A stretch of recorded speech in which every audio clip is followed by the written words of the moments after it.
हरे कृष्णा। चैत्र शुक्ल तृतीया को हमारे यहाँ गणगौर मनाते हैं। गणगौर के दिन सुहागिन स्त्रियाँ शिव पार्वती की पूजा करती है और ये कहानी सुनती है। तो चलिए आज हम शुरू करते हैं गणगौर माता की कहानी। चैत्र का महीना आया। पार्वती को भाभी के उजमने के लिए पीहर जाना था। महादेव जी से बोले कि हम भी तुम्हारे साथ चलेंगे। तो ईश्वर गौरादे नंदी के साथ लेकर निकले। महादेव जी नंदी पर बैठे और पार्वती जी पैदल चलने लगी। तो लोग कहने लगे, देखो आदमी तो सवारी पर बैठा है और औरत पैदल चल रही है।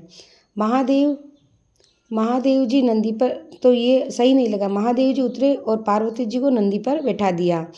यह देख आगे जाने पर लोग कहने लगे, देखो कैसे औरत है, औरत तो सवारी कर रही और पति पैदल चल रहा है। ऐसा सुन पार्वती भी उतर गई। दोनों पैदल चलने लगे। साथ में नंदी भी चलने लगा। कुछ आगे जाने पर लोग बोले, देखो कैसे हैं दोनों जनों, वाहन होते हुए भी दोनों पैदल चल रहे हैं। तो ईश्वर गणगौर दोनों नंदी पर बैठ गए। लोग बोले, देखो आगे गए, लोग बोलने लगे, देखो दोनों कैसे हैं, छोटे से जीव पर दोनों को दया नहीं है और दोनों जने बैठ गए। पार्वती बोली, भगवान दुनिया कैसी है, नंदी पर बैठने ही नहीं दे और पैदल भी चलने नहीं दे। तो ईश्वर जी बोले, पार्वती जी ये संसार है, यहाँ से ऐसा ही होता है।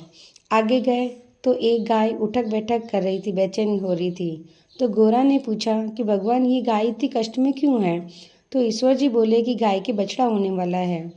तो गोरा बोली कि बछड़े के लिए इतना कष्ट सहना पड़ता है तो मुझसे सहन नहीं होगा, मेरे तो आप गांठ दे दो। ईश्वर जी बोले, आप आगे चलो। आगे गए तो घोड़ी उठक बैठक कर रही थी। गोरादे बोली कि इस घोड़ी को इतना कष्ट क्यों हो रहा है। तो ईश्वर जी बोले कि इसके बच्चा होने वाला है। गोरादे बोले कि इतना कष्ट सहन नहीं होता है, मेरे गांठ दे दो। ईश्वर जी बोले, आगे चलो। आगे गए तो राजा की नगरी में उदासी छाई हुई थी। ढोल नगाड़े सब उल्टे पड़े थे। गोरादे पूछने लगी, यहाँ सब उदास क्यों हैं। ईश्वर जी बोले कि यहाँ रानी के कंवर होने वाला है। अब गोरा जी माने नहीं, बोले कि बच्चे के लिए इतना कष्ट हो तो मुझे बच्चे नहीं चाहिए, आप मुझे गांठ दे दो। ईश्वर जी को गांठ देनी पड़ी। ईश्वर जी ससुराल पहुँचे, पीपल के पेड़ के नीचे वास किया। गोरादे पीहर में सहेलियों में मगन हो गई। गणगौर नज़दीक आ गई। ईश्वर जी बोले, आज गणगौर है, सब औरतें पूजा करने आएगी। सवेरे से ही सभी स्त्रियां पूजा करने लगी। गोरादे भी सभी को सुहाग बांटने लगी। दोपहर के समय बाणियों की औरतें ओढ़ पहनकर 16 श्रृंगार करके पूजा करने पहुंची, गीत गाती हुई आई। गोरादे बोली, सुहाग तो सारा बांट दिया, अब ये औरतें आई, इनका क्या करूं।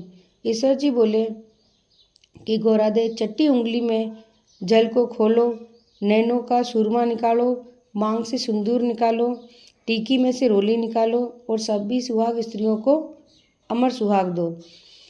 गोरादे ने ऐसा ही किया है। गोरादे ने मांग का सिंदूर लिया, चंटी उंगली में मेहंदी ली, टीकी से रोली ली, आंखों का काजल लिया, लोटे से जल में डालकर जुआर से सभी पूजा में आई औरती स्त्रियों को अमर सुहाग के छींटे दिए।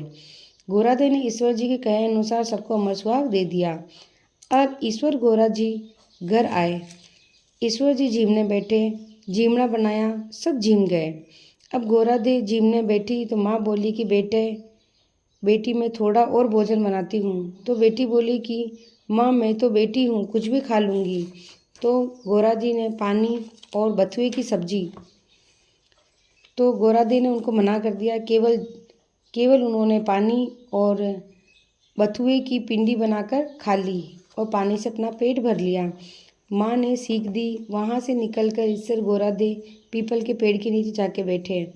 ठंडी ठंडी छाँव में थकी हुई पार्वती जी को नींद आ गई। ईश्वर जी ने पार्वती से पहले पूछा था कि आपने क्या जीमा। तो पार्वती जी ने बोली, जो आपने जीमा वही मैंने जीमा। तो वापस शिव जी ने पूछा, पार्वती जी बताओ आपने क्या जीमा। तो पार्वती जी ने नहीं बोला। फिर जब पेड़ के नीचे नींद आ गई तो ईश्वर जी ने पार्वती के पेट की ढाकनी खोली, देखा तो जला हुआ बाटिया व बथुए की पिंडी थोड़े से पानी के साथ पड़ी थी। ईश्वर जी ने ढाकनी वापस ढक दी। पार्वती के जागे तो ईश्वर जी ने पूछा कि गोरा जी अब सच बताओ आपने क्या जिमा था। तो ईश्वर जी कहने लगे कि पार्वती सच बोल। गोरा दे बोली रसोई में माँ भेद थोड़ी करेगी क्या। ईश्वर जी बोले देखो गोरादे, तुम्हारे पेट में जला हुआ बाटिया बथुए की पिंडी के अलावा और थोड़ा सा जल है। गोरादे नाराज हो गई और बोली कि भगवान, आज तो आपने मेरे पेट की ढाकनी खोल दी, लेकिन अब आगे से ऐसा नहीं होना चाहिए। अब कभी किसी की नहीं खुलनी चाहिए। पीहर की बात ससुराल में, ससुराल की बात पीहर में कभी नहीं करनी चाहिए। पार्वती इतना बोली और ईश्वर गोरादे जी वापस कैलाश पर आ गए। आगे देखा कैलाश पर आने के लिए रवाना हो गए।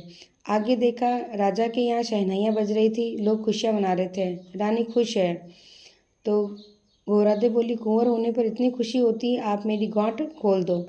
ईश्वर जी बोले, पार्वती, मैंने पहले ही आपको कहा था गांठ नहीं खुलेगी। आगे घोड़ी के बच्चा हुआ, वह अपने बच्चे को प्यार से चाट रही थी और वह बहुत प्रसन्न थी। पार्वती बोली, भगवान आप मेरी गांठ खोल दे। महादेव जी बोले, ये गांठ नहीं खुलेगी। आगे गाय भी अपने बछड़े को चाट रही थी, बहुत खुश थी। इस प्रकार गाय की मालकिन भी खुश थी। पार्वती जी ने सोचे, जानवरों को बच्चों की इतनी उमंग, तो मानव की तो बात ही क्या। और ईश्वर जी से बोली, भगवान मेरी गांठ नहीं खोलोगे तो मैं आगे नहीं चलूँगी। पर ईश्वर जी बोले कि अब कुछ नहीं हो सकता। थोड़े दिन बीते, पार्वती जी ने अपने मेल से पिंड बनाया और उसमें प्राण फूंक दिए। इस बालक को रखवाली के लिए पार्वती जी स्नान करने गई। भगवान आए, बालक को उसको अंदर नहीं जाने दिया। तो भगवान ने पूछा, तू कौन है। तो बालक बोला, मैं पार्वती का पुत्र हूँ। भगवान सोचे, पुत्र कहाँ से आया, और त्रिशूल लेकर उस बच्चे का गला काट दिया। पार्वती आई, देखा, बोला, भगवान मेरे पुत्र को वापस जीवित करो। तो शिवजी ने गणों को भेजा कि जो भी स्त्री अपने पुत्र के पीट करके सो रही हो, उसी का बच्चे का सिर लेकर आ जाओ। गण सभी जगह घूमते घूमते जंगल में पहुँचे। वहाँ एक हथनी अपने बच्चे से विमुख होकर सो रही थी। गण उसका सिर काट कर ले आए।